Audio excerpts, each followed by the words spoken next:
ಭೇದಗಳು. ಚಾರಿ ಎಂದರೆ ನಡೆಯುವಿಕೆ. ಆದೌ ತು ಚಲನಂ ಪ್ರೋಕ್ತಂ ಪಶ್ಚಕ್ರಮಣಂ ತಥಾ ಸರಣಂ ವೇಗಿನಿ ಚೈವ ಕೂಟಿನಂ ಚ ತತಂ ಪರಂ ಲೂಟಿತಂ ಲೋಲಿತಂ ಚೈವ ತತೋ ವಿಷಮ ಸಂಚಾರಃ ಚಾರಿಭೇದ ಅಮಿ ಅಶ್ಕ್ರೋಕ್ತ ಭರತವೇದಿಭಿಃ. ಚಲನ, ಚಕ್ರಮಣ, ಸರಣ, ವೇಗಿನಿ, ಕೂಟಾನ,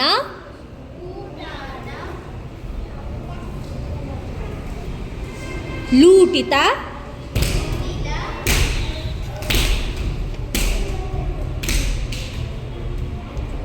ಲೋಲಿತ,